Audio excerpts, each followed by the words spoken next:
बिस्मिल्लाहिर्रहमानिर्रहीम। NMD CAT, ई CAT and different universities के एडमिशन के लिए हमने प्रिपरेशन सेशन का आगाज़ किया था और उसी सिलसिले में आज का जो हमारा टॉपिक है वो है अनसर्टेनिटी। अनसर्टेनिटी को हम गैर यकीनियत भी कहते हैं, यानी हमें अपनी वैल्यू पर जितनी भी गैर यकीनियत होगी वो उसकी अनसर्टेनिटी कहलाएगी। अनसर्टेनिटी को डिफाइन करते हैं मैग्नीट्यूड ऑफ एरर। हमने लास्ट लेक्चर रिकॉर्ड किया था एरर के ऊपर, एरर क्या चीज है, तो जो एरर का मैग्नीट्यूड होगा वो अनसर्टेनिटी कहलाएगा। और अनसर्टेनिटी की जो टाइप्स हैं, तो सबसे पहले एब्सोल्यूट अनसर्टेनिटी। अब एब्सोल्यूट का मतलब होता है फिक्स, तो ये क्या चीज है इसको देखते हैं। Related with least count of instrument and repeated bye depth. तो एब्सोल्यूट अनसर्टेनिटी इंस्ट्रूमेंट के लीस्ट काउंट के साथ रिलेटेड है। तो यहां पर मैंने ये नहीं कहा कि इक्वल टू लीस्ट काउंट है, मैंने कहा रिलेट कर रही है। अब देखते हैं कि इक्वल है या नहीं है। तो case number 1, absolute uncertainty is equal to 1 into least count.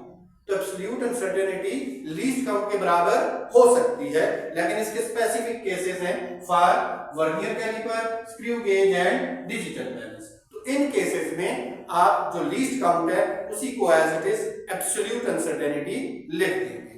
जैसे हम एग्जांपल लेते हैं वर्नियर कैलिपर, तो वर्नियर का जो लीस्ट काउंट है वो है 0.01 सेंटीमीटर। तो सपोज हमने एक लेंथ नापी 4.13 प्लस माइनस 0.01, तो यहां पर 0.01 जो लीस्ट काउंट है ये एब्सोल्यूट अनसर्टेनिटी है। और इसका मतलब ये है कि अगर हम इसको प्लस करें तो हमारा आंसर जो है 4.14 आ जाएगा, माइनस करें तो आंसर 4.12 आ जाएगा। तो हमारी जो वैल्यू है वो 4.12 या 4.14 या इन बिटवीन हो सकती है। तो यहां पर हमारे पास एक रेंज आ गई हमारी वैल्यू की जो हमें अनसर्टेनिटी बताएगी। अगर ये वैल्यूज ज्यादा एक दूसरे से दूर होती जाएंगी तो अनसर्टेनिटी बढ़ती जाएगी, और ऐसा तभी होगा जब लीस्ट काउंट ना होगा। जब लीस्ट काउंट हम ऐसी ले लें जिसका लीस्ट काउंट ज्यादा है डिवाइस का, तो डेफिनेटली वैल्यूज का गैप बढ़ेगा। लीस्ट काउंट स्मॉलर है वैल्यूज का इंस्ट्रूमेंट का, तो हमारी वैल्यूज करीब करीब आएंगी, उनमें अनसर्टेनिटी कम होगी। अब एब्सोल्यूट अनसर्टेनिटी ये भी हो सकता है कि लीस्ट काउंट का हाफ ले लिया जाए, लेकिन इसमें स्पेसिफिक केसेस है। जैसे आपका मीटर रॉड या स्केल है, थर्मामीटर है या बीकर है, तो इस केस में आपने एब्सोल्यूट अनसर्टेनिटी को लीस्ट काउंट का हाफ लेना है। एग्जांपल लेते हैं, लेट लेंथ थी हमने नापी मीटर रॉड से 4.1 प्लस माइनस 0.05 सेंटीमीटर। तो यहां पर आप देख सकते हैं कि मीटर रॉड का जो लीस्ट काउंट है वो तो 0.1 है, और मैंने एब्सोल्यूट अनसर्टेनिटी को 0.05 लिखा, यानी 0.1 का हाफ लिखा। तो अब यहां पर ये भी याद रखना है कि unit for measured value and least count is same. आपके लीस्ट काउंट और मेजर्ड वैल्यू की यूनिट सेम होगी, तभी हमने ब्रैकेट के बाहर एक ही यूनिट लिख ली। And next, match decimal places. आपने अपनी मेजर्ड वैल्यू और लीस्ट काउंट के डेसिमल प्लेसेस की तादाद सेम रखनी है। अब यहां पर जब हमने इसको हाफ किया तो हमारे पास तो 0.05 पॉइंट के बाद लीस्ट काउंट के 2 डेसिमल प्लेसेस हैं, जबकि जो मेजर्ड वैल्यू है उसमें तो 1 डेसिमल प्लेस है, क्योंकि मीटर रॉड सेंटीमीटर में पॉइंट के बाद 1 डिजिट तक नापता है। तो इनको मैच करने के लिए भी यहां पर एक 0 लगा दूंगा। तो ये आपने 2 पॉइंट याद रखना है। नेक्स्ट जो अनसर्टेनिटी की सेकंड टाइप है वो है फ्रैक्शनल अनसर्टेनिटी। फ्रैक्शन यानी हमने पॉइंट की शक्ल में यहां पर चीज को लेना है। तो फ्रैक्शनल अनसर्टेनिटी लेने का तरीका ये है कि आप एब्सोल्यूट अनसर्टेनिटी या लीस्ट काउंट को मेजर्ड वैल्यू से डिवाइड कर दें। जैसे हमारे पास लेंथ थी, हमने पहले एग्जांपल ली थी 4.13 प्लस माइनस 0.01। तो फ्रैक्शनल अनसर्टेनिटी लेनी है तो हमने जो हमारी एब्सोल्यूट अनसर्टेनिटी है 0.01, इसको डिवाइड कर दिया मेजर्ड वैल्यू के साथ, तो 0.0024 हमारा आंसर आ गया। फ्रैक्शनल अनसर्टेनिटी के बाद है परसेंटेज अनसर्टेनिटी। परसेंटेज अनसर्टेनिटी को हम एप्सिलॉन से जाहिर करते हैं, ग्रीक वर्ड से। परसेंटेज अनसर्टेनिटी लेने का तरीका ये है कि आपने एब्सोल्यूट अनसर्टेनिटी या लीस्ट काउंट को मेजर्ड वैल्यू से डिवाइड किया और इसको 100% से मल्टीप्लाई कर दिया। जैसे हमारे पास जो वैल्यू थी 0.01, इसका एब्सोल्यूट अनसर्टेनिटी है, डिवाइडेड बाय 4.13 मेजर्ड वैल्यू है, इसको 100% से मल्टीप्लाई किया तो हमारा आंसर आया 0.24%। तो अब हमारी वैल्यू परसेंटेज अनसर्टेनिटी की शक्ल में ऐसे लिखी जाएगी 4.13 सेंटीमीटर प्लस माइनस, अब इसकी ये परसेंटेज अनसर्टेनिटी है, ये इसका परसेंटेज एरर है 0.24%। ये भी याद रखना है, remember no unit in fractional or percentage uncertainty. यहां पर फ्रैक्शनल अनसर्टेनिटी के साथ कोई भी यूनिट नहीं, हमने इसको परसेंटेज में कन्वर्ट कर दिया है, तो यूनिट मेजर्ड वैल्यू के साथ आएगी। नेक्स्ट है अनसर्टेनिटी इन मेजरमेंट, हमने कैसे लेनी है, जब आपने दो वैल्यूज को प्लस या माइनस करना है, यानी आपके पास दो लेंथ हैं या दो मैसेज हैं, जो भी दो वैल्यूज हैं उनको प्लस या माइनस करना है, तो उनकी एब्सोल्यूट अनसर्टेनिटी को ऐड करना है। जब भी प्लस माइनस करेंगे तो एब्सोल्यूट अनसर्टेनिटी को ऐड करेंगे, और हम जानते हैं एब्सोल्यूट अनसर्टेनिटी लीस्ट काउंट के बराबर होती है ज्यादातर, या उसका हाफ होती है, और इसमें डेफिनेटली सेम यूनिट्स होंगी। जब हम चीजों को ऐड या सब्ट्रैक्ट करते हैं तो सेम यूनिट वाली चीजों को ही ऐड या सब्ट्रैक्ट कर सकते हैं। एग्जांपल है, जैसे मेरे पास है 5.1 plus minus 0.1 centimetre minus 4.3 plus minus 0.1।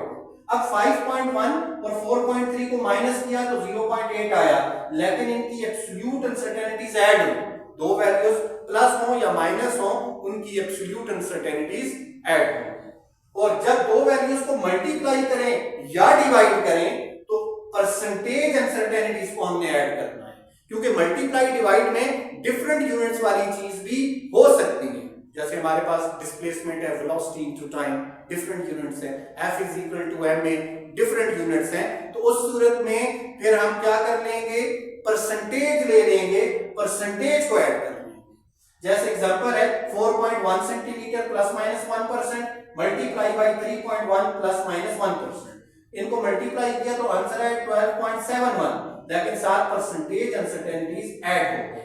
ये मल्टीप्लाई नहीं करनी है, परसेंटेज अनसर्टेनिटीज हमेशा ऐड ही होगी, ठीक है। और अगर आपके पास एक्सपोनेंट आ जाए तो पावर आ जाए तो फिर आपने क्या करना है, power is multiply with percentage uncertainty. जैसे 5 प्लस माइनस 2% होल स्क्वायर है, तो 5 का तो ये स्क्वायर है, 5 तो हमारी मेजर्ड वैल्यू है, 5 का स्क्वायर आ गया 25, लेकिन ये जो पावर है ये परसेंटेज अनसर्टेनिटी से मल्टीप्लाई हुई तो 2 टू 4% बन गया। अब इसी से रिलेटेड कुछ एमसीक्यू सॉल्व करते हैं प्रैक्टिस के लिए। एमसीक्यू नंबर 1 है a is equal to x square y over z।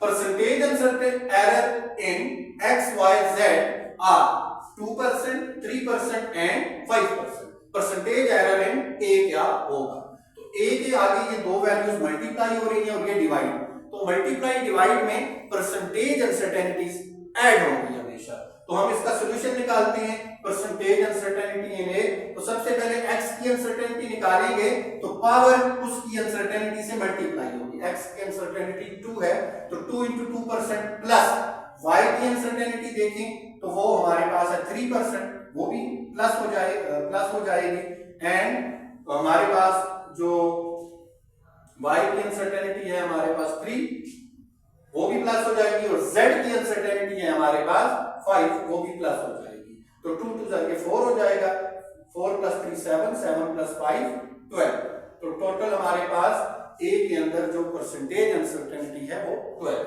MCQ number 2 है एब्सोल्यूट अनसर्टेनिटी कैन बी 0। हम अपनी वैल्यू में एब्सोल्यूट अनसर्टेनिटी को 0 कर सकते हैं अगर, तो ऑप्शन ये है इंस्ट्रूमेंट को परफेक्ट ले लें, अच्छा इंस्ट्रूमेंट ले लें, रीडिंग इज एग्जैक्ट, हमारी रीडिंग एग्जैक्ट हो, मेजरमेंट इज रिपीटेड, हम बार बार रिपीट करें मेजरमेंट को, या नेवर पॉसिबल, तो इसका करेक्ट ऑप्शन है नेवर पॉसिबल। हम अपनी वैल्यू से एरर या अनसर्टेनिटी को बिल्कुल खत्म नहीं कर सकते।